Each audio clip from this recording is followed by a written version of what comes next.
Hello guys, once again welcome to the YouTube channel Functionally Dysfunctional. तो let us start the trigonometry second part और आज के lecture की starting भी हम करेंगे एक क्वेश्चन से। अगर मैं लिखूं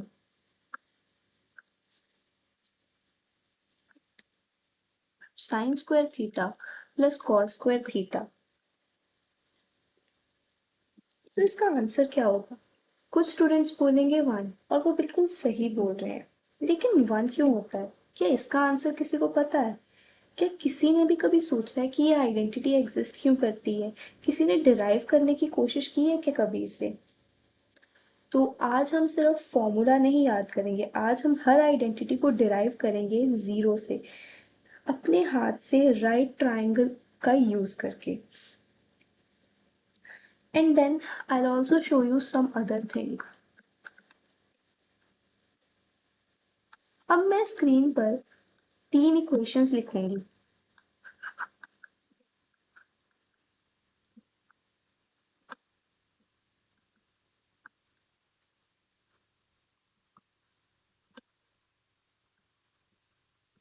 ये 3 इक्वेशंस हैं। फर्स्ट वाली इक्वेशन ये है सिंपल हार्मोनिक मोशन की, second one is waves and third one is alternating currents. 3 बिल्कुल अलग फिजिक्स के चैप्टर्स हैं, लेकिन तीनों में एक चीज़ कॉमन है और वो है मेरा साइन फंक्शन। क्यों? क्या ये सिर्फ कोइंसिडेंस है?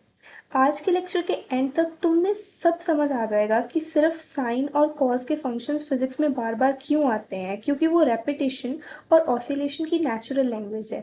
तो आज का लेक्चर 2 पार्ट्स में डिवाइडेड है। फर्स्ट पार्ट में we are going to discuss about the recap of a first trigonometries first part, and second part में we will discuss about reciprocal ratios, trigonometric identities और physics की application in trigonometric identities और reciprocal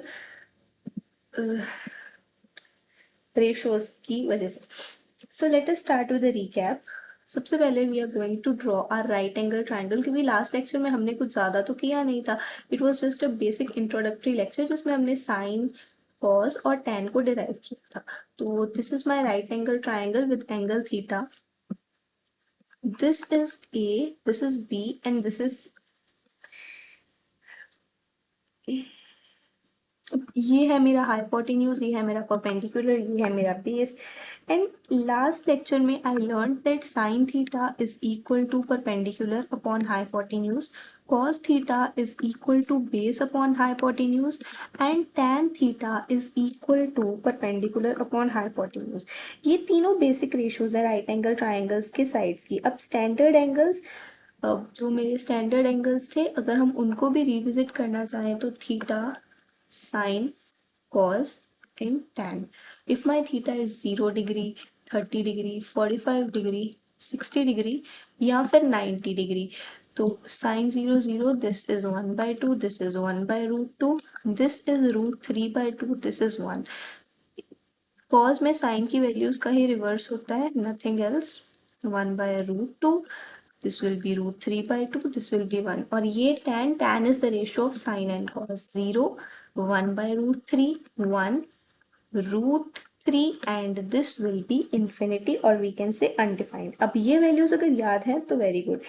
तो एक quick pattern जो मैंने observe किया था कि जो साइन है that increases from 0 to 90 degree, और जो मेरा कॉज है it increases from 90 degree to 0 degree, और जो tan 90 डिग्री होता है दिस इज अनडिफाइंड, क्योंकि cos of 90 degree is 0 and we know कि अगर हम किसी भी नंबर को डिवाइड कर देंगे 0 के साथ तो हमारे पास एक अनडिफाइंड वैल्यू आएगी।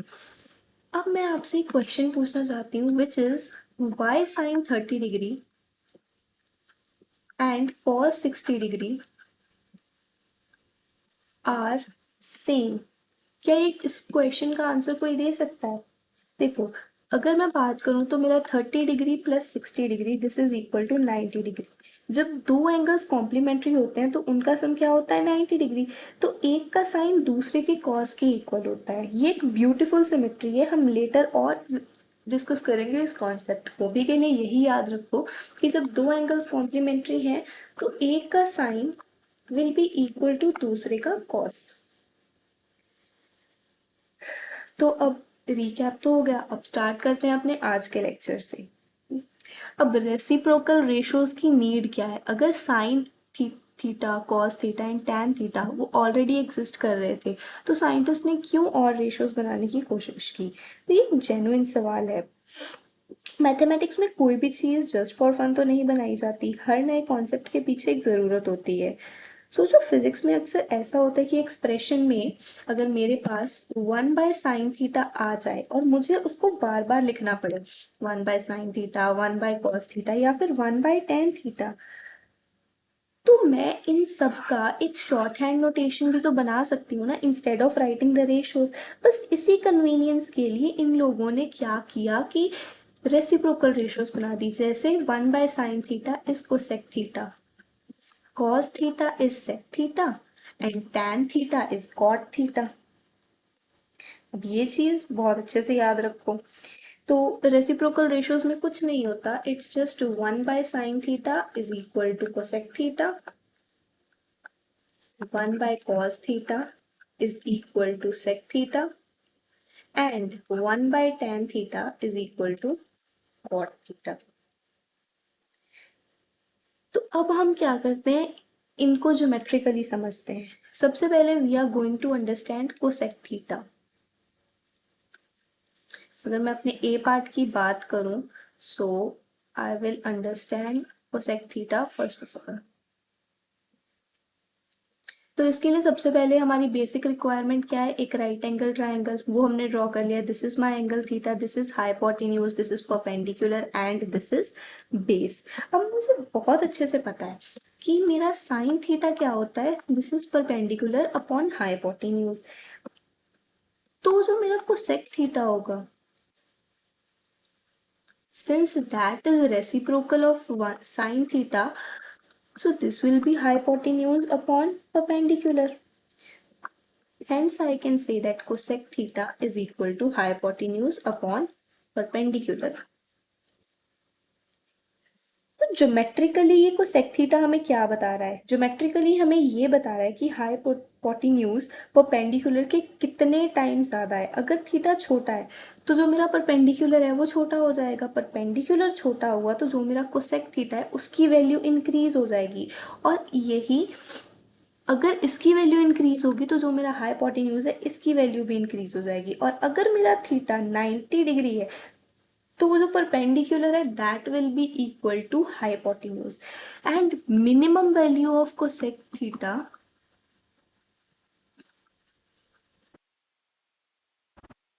Cosec theta is equal to 1। Cosec theta कभी भी 1 से छोटा नहीं हो सकता क्योंकि हाइपोटेन्यूज हमेशा परपेंडिकुलर के इक्वल या फिर उससे बड़ा होता है। अब अगर मैं क्वेश्चन पूछूं, can cosec theta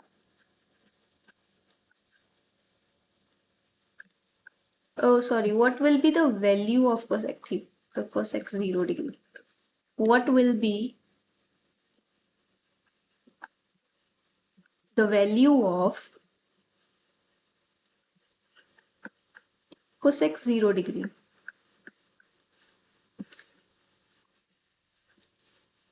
Let us find this. Cosec 0 degree is equal to 1 by sine of 0 degree. And I know very well that sine of 0 is 0. तो यहाँ से मेरे पास ये टर्म आ जाती है अनडिफाइंड, क्योंकि कोई ऐसा राइट एंगल ट्राइंगल एग्जिस्ट नहीं करता जिसका परपेंडिकुलर 0 हो। किसी भी राइट एंगल ट्राइंगल का परपेंडिकुलर कभी भी 0 नहीं हो सकता। तो अब हम कुछ स्टैंडर्ड एंगल्स को देख लेते हैं। If I talk about cosec 30 degree, this will be equal to 1 by sin 30 degree, which is equal to 1 by 1 by 2, that is equal to 2. If I talk about cosec 45 degree, this will be 1 by sin of 45 degree. I hope आपको ये समझ आ रहा होगा कि मैं 2 कैसे लिख रही हूँ and how I am dividing this, because now I think this is really basic. 1/√2, तो इसकी वैल्यू आ जाएगी √2। Similarly you can find cosec 60 and cosec 90। अब बात करते हैं अपने सेकेंड रेसिप्रोकल रेशियो की, which is sec theta. I know sec theta is reciprocal of cos theta.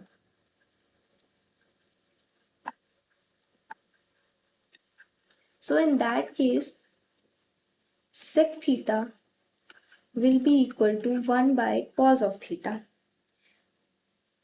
और किसी भी राइट एंगल ट्राइंगल में अगर मैं बात करूं बेस, थीटा, हाइपोटेन्यूज, परपेंडिकुलर, तो जो मेरा cos थीटा होता है that is equal to base upon hypotenuse. Similarly अगर मैं इसी से इन्फरेंस लूं तो जो मेरा सेक थीटा होगा that will be hypotenuse upon base.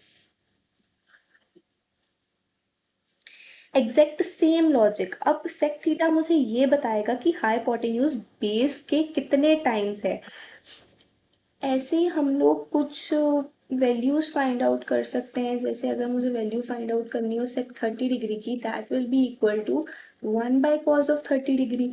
I know that cos 30 degree is equal to √3/2, so this will be 2/√3। अब इसको रैशनलाइज कर सकते हैं, 2√3/3 लिख सकते हैं इसे। सो सिमिलरली हम बाकी स्टैंडर्ड वैल्यूज भी ऐसे कैलकुलेट कर सकते हैं। Now let us move to the third ratio which is cot of theta. अब cot of theta is equal to 1 by tan of theta. And I know that in any right angle triangle tan of theta is perpendicular upon base. तो this implies कि जो मेरा cot theta हो जाएगा वो हो जाएगा base by perpendicular, right? और notice करो just जैसे tan theta is equal to sin theta by cos theta, similarly cot theta will be equal to cos theta by sin theta। तो ये थी हमारी रेसिप्रोकल रेशियोज। अब एक बार ही हम लिख लेते हैं कि हमने पढ़ा क्या है इनमें। Cosec theta is equal to hypotenuse upon base which is equal to 1 by sine of theta.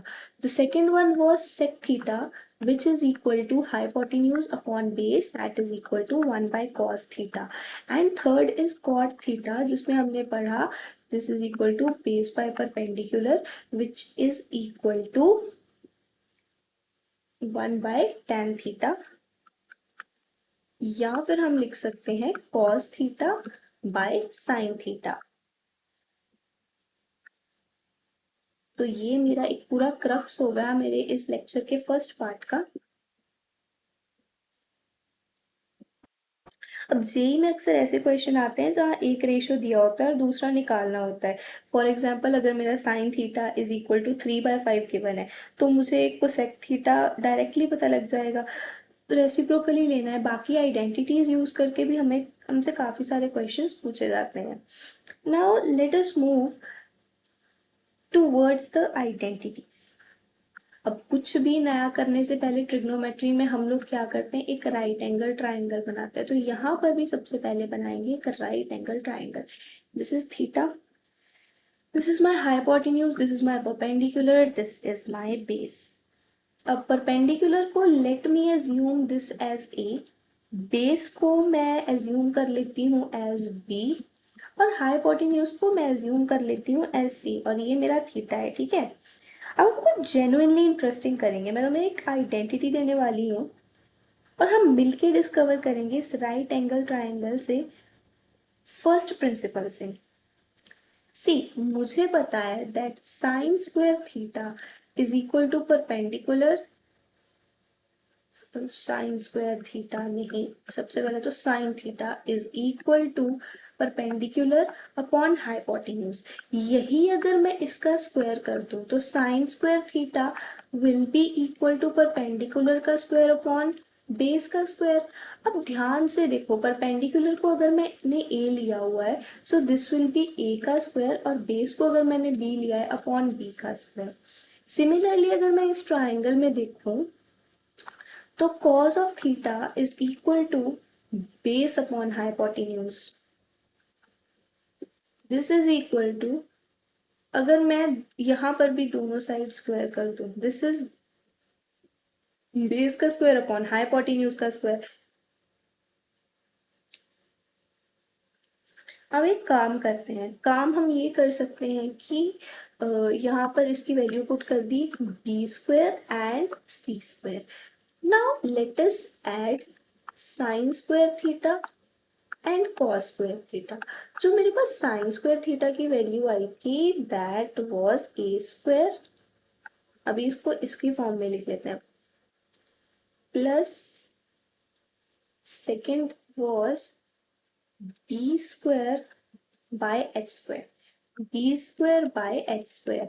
अब डिनोमिनेटर सेम है तो इनको तो डायरेक्टली ऐड कर सकते हैं, और ये आ गया H square. Now we know according to Pythagoras theorem, because H square is equal to P square plus B square, तो यहाँ से मेरे पास क्या आ रहा है, यहाँ से मेरे पास आ रहा है ये एच स्क्वायर के equal, so H square by H square, ये तो कैंसिल आउट होके 1 आ गया। हैंस हमारी फर्स्ट आइडेंटिटी प्रूव हो गई, sine square theta plus cos square theta is equal to 1।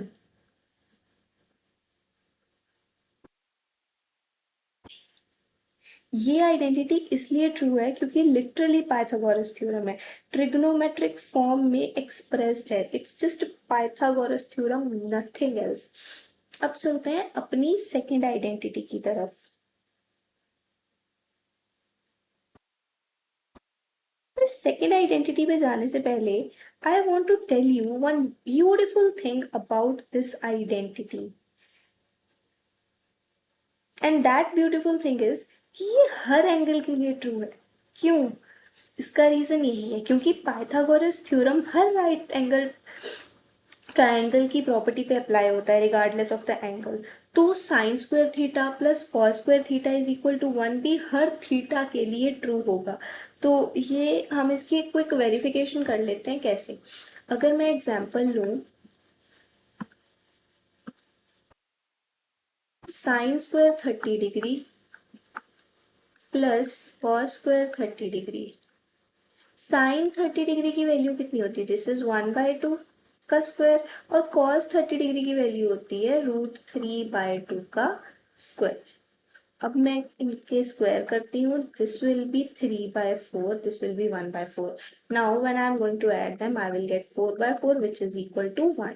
So ये हो गया इसका मैथमेटिकल वेरिफिकेशन। अब जेई और नीट में sine square theta plus cos square theta is equal to 1, ये एक फंडामेंटल सब्सटीट्यूशन है। जब भी कोई प्रॉब्लम में साइन स्क्वायर थीटा या कॉस स्क्वायर थीटा दिख जाए तो उसी टाइम पे आपके दिमाग में एक क्लिक करना आना चाहिए कि मैं इसे 1 से माइनस कर दूं या कुछ ऐसी फॉर्म में ले आऊं। अब ये इस आइडेंटिटी की पार है, और बाकी सब तो हमें खुद सोचना पड़ेगा कि कहाँ पर हमें क्या करना है। Now let us move towards the second identity.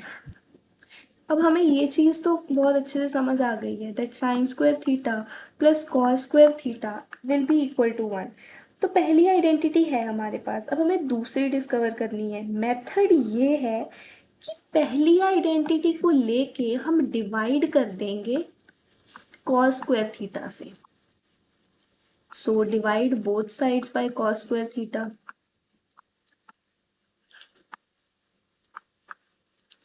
Sine square theta by cos square theta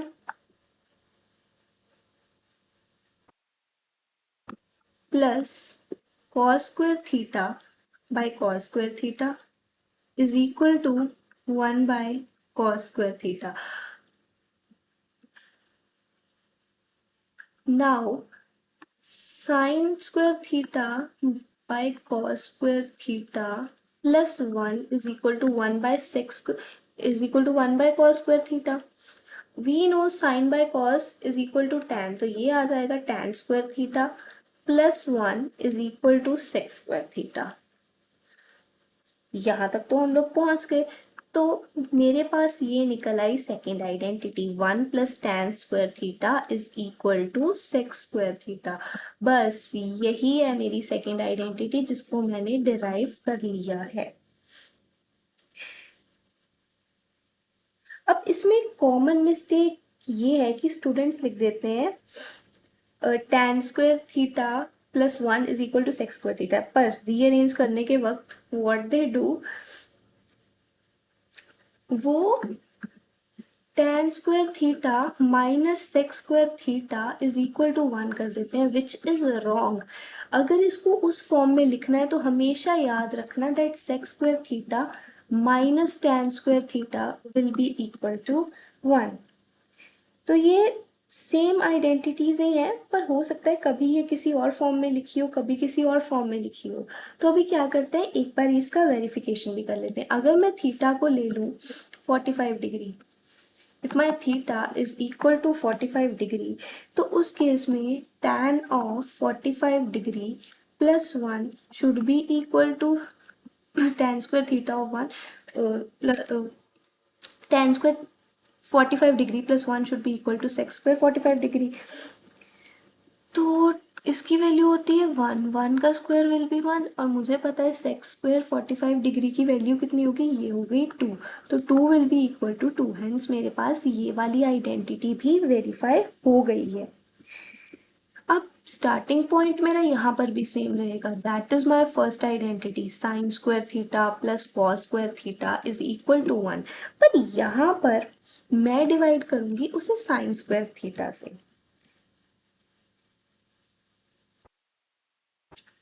अब जब मैं इसको साइन स्क्वायर थीटा से डिवाइड करूंगी, sign square theta divided by sine square theta plus cos square theta by sine square theta is equal to 1 by sine square theta. This will get cancelled out. I'll get 1 plus cot square theta is equal to cosec square theta. ये आ गई मेरी third identity का proof.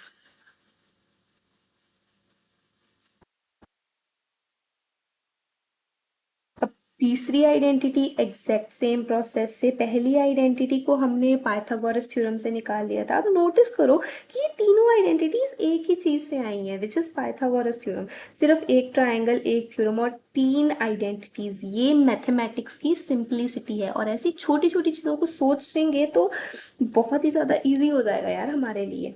तो मैं अपनी तीनों identities को एक बार एक जगह लिख देती हूँ। Sign square theta plus cos square theta is equal to 1. 1 plus tan square theta is equal to sec square theta. And last is 1 plus cot square theta is equal to cosec square theta. So these are my trigonometric identities जो JEE और NEET के exam में बहुत ही ज़्यादा पूछे जाती हैं। और इनका हो सकता कई बार तो देखो डायरेक्ट यूजेज आ जाएगा, कई बार हमें वो अपना दिमाग लगा के उसको सॉल्व करना पड़ेगा। अब एक सेकंड रुको, प्रॉब्लम सॉल्विंग को स्टार्ट करने से पहले एक इंपॉर्टेंट बात समझ लेते हैं। ये आइडेंटिटीज सिर्फ रट्टा लगाने के लिए नहीं है, इनकी एक्चुअल पावर क्या है। अब फिजिक्स में मान लो तुम एक प्रॉब्लम पे आ गए, which is sine square theta divided bye 1 minus cos square theta. अब इसको सिंप्लीफाई कैसे करोगे। अगर तुम्हें आइडेंटिटी नहीं पता है तो डेफिनेटली तुम उस चीज़ में स्टक हो जाओगे। लेकिन अगर तुम्हें आइडेंटिटी पता है तो तुम इस आइडेंटिटी को बहुत अच्छे से रीअरेंज कर लोगे, and you will come to know that 1 minus cos square theta is equal to sine square theta. So यहाँ पर I am going to get sine square theta divided by sine square theta which is equal to 1। अब एक complicated looking expression को हम seconds में solve कर पा रहे हैं फिजिक्स में। और स्पेसिफिकली अगर मैं बात करूँ जेई एडवांस्ड की, तो तुम्हारे पास कॉम्प्लिकेटेड एक्सप्रेशंस आते हैं जहाँ ये आइडेंटिटीज़ का सीधा एप्लीकेशन होता है। जो स्टूडेंट्स आइडेंटिटीज़ को अंडरस्टैंड करता है वो सिंप्लीफाई कर लेता है इसको, और जो सिर्फ याद करता है वो स्टक रह जाता है। बात समझ में आ रही है। तो अभी हम इसकी कुछ प्रॉब्लम्स देख लेते हैं। वेरिफिकेशन प्रॉब्लम्स ही होंगी हमारे पास। सबसे पहले we have to show that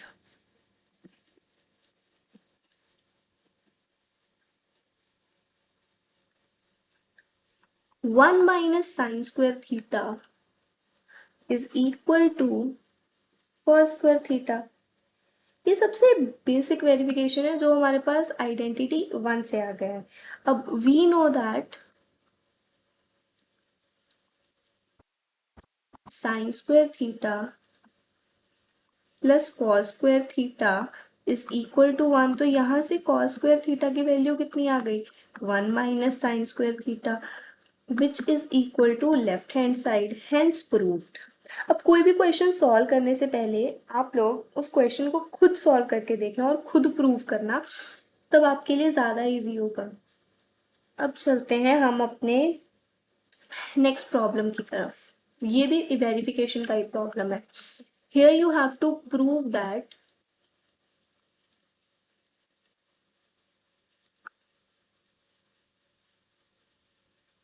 sec square theta minus tan square theta is equal to 1। अब ये हम सॉल्व करेंगे सेकेंड आइडेंटिटी की हेल्प से। We know that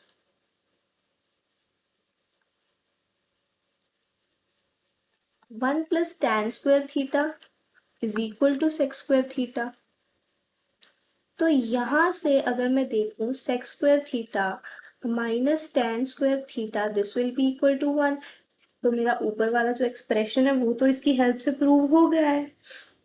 अब मूव करते हैं नेक्स्ट क्वेश्चन की तरफ। नेक्स्ट क्वेश्चन में लेवल थोड़ा सा ऊपर है। The question is you have to simplify this expression।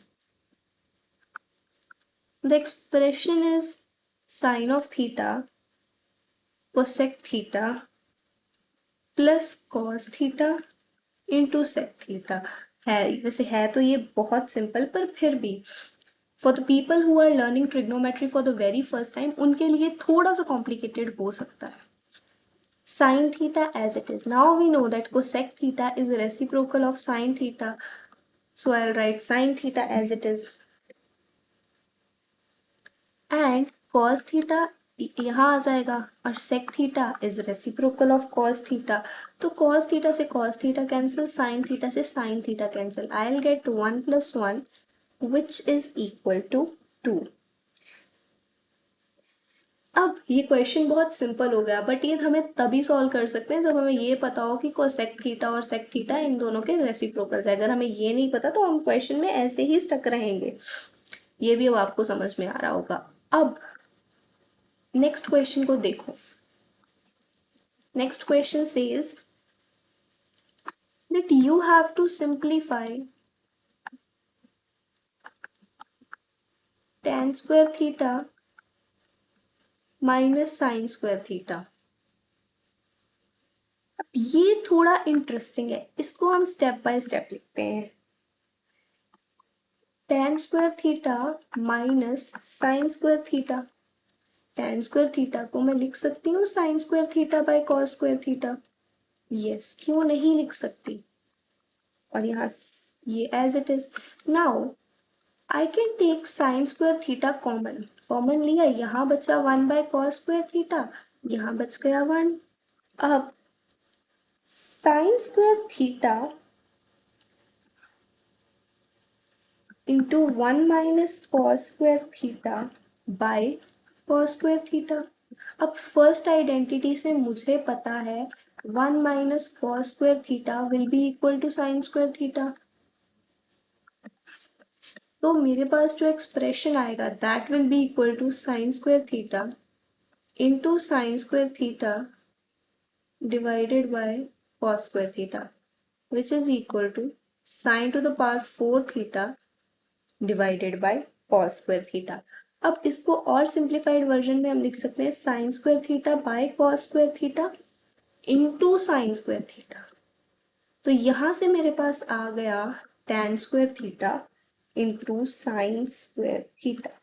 अब ये टिपिकल जे स्टाइल की सिंप्लीफिकेशन है, इसमें मल्टीपल स्टेप्स यूज हुए हैं, एक से ज़्यादा आइडेंटिटी या रेशियोज यूज हुई हैं, और आंसर जो हमारा आया है वो बहुत ही क्लीन फॉर्म में आया है। ठीक है, अब हम एक लास्ट प्रॉब्लम सॉल्व करते हैं जो फिजिक्स ओरिएंटेड है।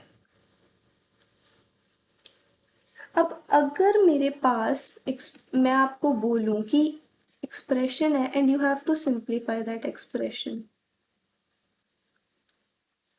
सिंप्लीफाई कैसे करोगे। A square sine square theta plus A square cos square theta. बहुत ही सिंपल है। ए स्क्वायर को अगर मैं कॉमन ले लूँ एंड ब्रैकेट्स में I will have sine square theta plus cos square theta. Now I know that sine square theta plus cos square theta is equal to 1। कहाँ से, मेरी फर्स्ट आइडेंटिटी से। So the answer will be A square. अब ये जो मैंने answer निकाला है इसका एक्चुअल यूज होता है एसएचएम में, जब हम एनर्जी कंजर्वेशन डिराइव कर रहे होते हैं एनर्जी, तो वहां पर मेरे पास एक एक्सप्रेशन आता है एनर्जी ऑफ ऑसिलेशन का, which is equal to half K A square, जहाँ ए एम्पलीट्यूड होता है और ये आइडेंटिटी हमें वहाँ हेल्प करती है सिंप्लीफिकेशन में। अब हम चलते हैं अपने ट्रिग्नोमेट्री के फिजिकल एप्लीकेशंस पे, और ये इस लेक्चर का सबसे ज़्यादा एक्साइटिंग पार्ट है। ये सेक्शन हमें सिर्फ मैथमेटिक्स नहीं बता रहा, ये सेक्शन हमें ये बताएगा कि जो ट्रिग्नोमेट्री हमने अभी स्टडी की है, अभी सीखी है, वो फिजिक्स में एक्चुअली काम कैसे आएगी। तो हमने 3 चैप्टर्स को टच करेंगे इसमें। First one will be SHM, second will be waves and third will be alternating currents. Derivations नहीं करेंगे तो आगे आएंगे उनके रिस्पेक्टिव चैप्टर्स में, अभी सिर्फ इंट्यूशन बिल्ड होगा कि इसका यूज क्या है। तो सिंपल हार्मोनिक मोशन में अगर मैं एक हॉरिजॉन्टल एक्सिस बनाऊं और एक बनाऊं अपनी वर्टिकल एक्सिस, ठीक है, and this is my curve. अब ये एक ऑसिलेटिंग ऑब्जेक्ट का कर्व है मेरे पास, और जो इसका एम्पलीट्यूड है that is plus A and minus A. अब अगर मैं एक पेंडुलम को सोचूं, ठीक है, पेंडुलम का एक मैक्सिमम पॉइंट ये होता है और दूसरा जो मैक्सिमम पॉइंट होता है ये होता है। इसको मैं माइनस ए ले सकती हूँ और इसको मैं ले सकती हूँ प्लस ए। पेंडुलम ऑसिलेट करता है माइनस ए से प्लस ए के बीच में, एंड दिस ए, अगर मैं ए का एक मैग्नीट्यूड ले लूँ तो ये है उस पेंडुलम के जितना उसने डिस्टेंस कवर किया है उसकी मैक्सिमम वैल्यू। अब ये जो पैटर्न है, जब मैं इसको ग्राफ में प्लॉट करती हूँ तो मेरे पास एक साइनोसॉइडल वेव आती है, और उस वेव को मैं रिप्रेजेंट करती हूँ x is equal to A sine omega T से, जहाँ x मेरा डिस्प्लेसमेंट है,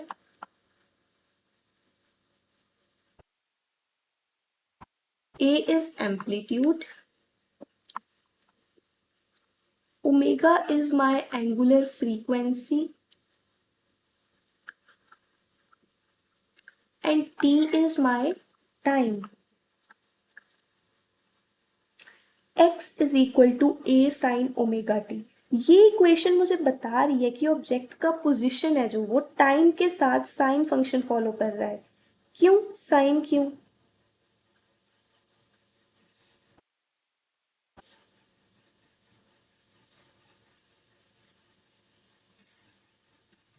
सोचो सोचो साइन क्यों, क्योंकि साइन की वैल्यू -1 से +1 के बीच में ऑसिलेट करती है, एग्जैक्टली वैसे जैसे ऑब्जेक्ट ए से प्लस ए के बीच ऑसिलेट कर रहा है। और अगर मैं उसे ए से मल्टीप्लाई कर दूं तो मेरी जो डिस्प्लेसमेंट है वो बिल्कुल ही मैच हो जाएगी। अब कुछ ऑब्जेक्ट्स क्या होता है, कॉस से स्टार्ट होते हैं, वो कॉस से स्टार्ट इसलिए होते हैं जब उनका जो एम्पलीट्यूड है वो बिल्कुल एम्पलीट्यूड से स्टार्ट होते हैं। फॉर एग्जाम्पल अगर मैं अपने पेंडुलम को यहाँ से स्टार्ट करूँ, इसकी जो डिस्प्लेसमेंट है वो 0 होगी, बट वही अगर मैं अपने पेंडुलम को यहाँ से उसके मैक्सिमम पॉइंट से स्टार्ट कर दूँ तो उसमें मुझे कॉस का ग्राफ चाहिए होगा।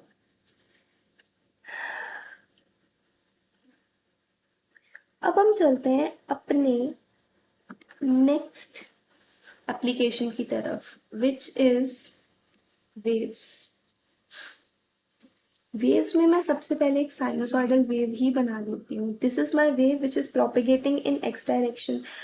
अब एक वेव में होता क्या है, एक पॉइंट से दूसरे पॉइंट तक एक डिस्टर्बेंस ट्रेवल करती है, हर पॉइंट पे डिस्टर्बेंस एक पैटर्न फॉलो कर रही है जो रिपीट होता रहता है पोजीशन के साथ और टाइम के साथ। अब ये रेपिटेशन, ये एग्जैक्टली वही है जो साइन फंक्शन डिस्क्राइब कर रहा है, रेपिटेशन जो साइन फंक्शन को डिस्क्राइब कर रहा है। If I write y is equal to a sine omega K X minus omega T, तो यहाँ पर y मेरा डिस्प्लेसमेंट है, a is amplitude, k is wave number जो कि होता है 2π/λ, ये हम वेव्स वाले चैप्टर में पढ़ेंगे, x is position, t is time and omega is my angular frequency. पर साइन ही क्यों? क्योंकि देखो वेव पीरियोडिक है, पोजीशन के साथ और टाइम के साथ चेंज हो रही है। साइन फंक्शन एग्जैक्टली ये पीरियोडिसिटी कैप्चर कर पा रहा है, इसीलिए हम यहाँ पर साइन फंक्शन को यूज़ कर रहे हैं। अब एक बात का ध्यान रखो, जब हम वेव्स पढ़ेंगे फ्यूचर में ये इक्वेशन बहुत बार यूज़ होगी। उस टाइम मैं चाहती हूँ कि तुम लोग फॉर्मूला नया, तुम लोगों को ये फॉर्मूला बिल्कुल लाइक नया ना लगे, तुम्हें समझ हो कि sine is there because of the repeating nature of the values. That is what I mean to say. अब लास्ट एप्लीकेशन एक बार स्टडी कर लेते हैं, which is alternating current. Alternating current में भी हमारे पास एक साइन ग्राफ ही बनता है।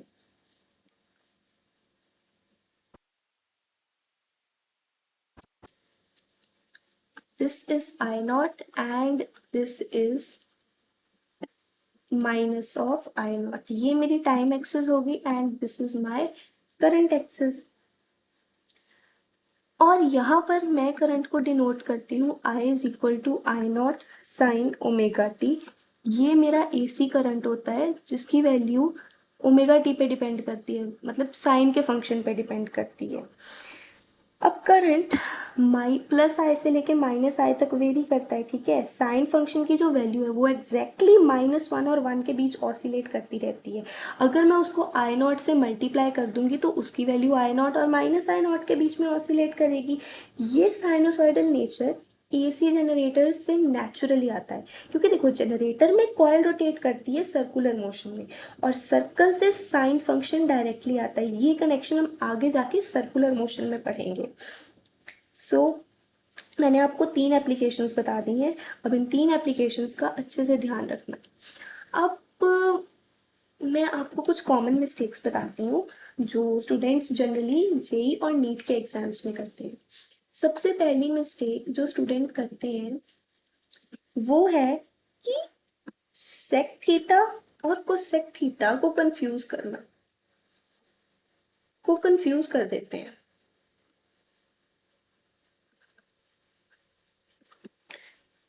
मतलब वो सेक को लिख देते हैं रेसिप्रोकल ऑफ साइन। अब ये सबसे कॉमन मिस्टेक है। देखो सेक में को नहीं आ रहा ना, इसीलिए ये कॉस का रेसिप्रोकल है, इतना याद रखो। और कोसेक में को आ रहा है इसीलिए ये साइन का रेसिप्रोकल है। सीधा उल्टा कंफ्यूजिंग है, लेकिन एक बार याद हो गया तो फिर भूलेगा नहीं, ठीक है। अब सेकंड मिस्टेक जो स्टूडेंट्स करते हैं दैट इज आइडेंटिटी को रीअरेंज करते वक्त।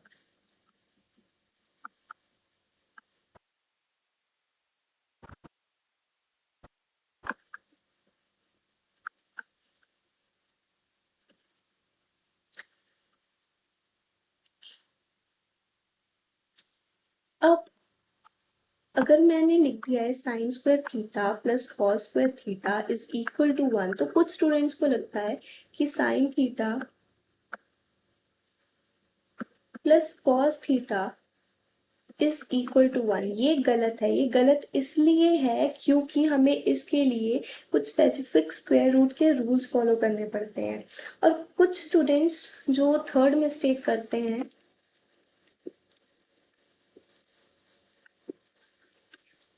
वो होती है सिंप्लीफिकेशन में साइन का एरर।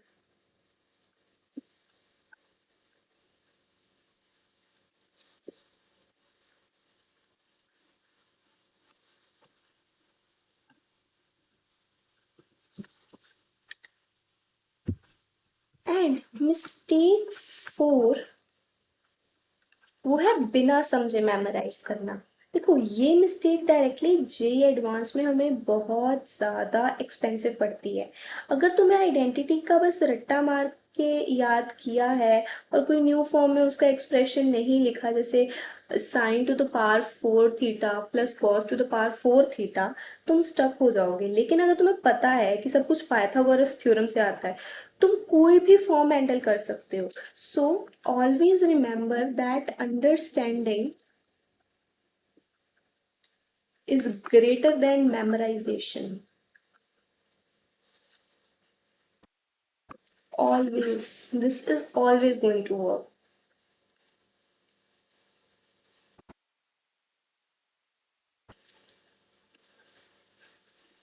अब देखो हमने एक ट्रायंगल से और एक थ्योरम से और यही प्योर फिजिक्स का एक बहुत बड़ा हिस्सा इमर्ज कर लिया है।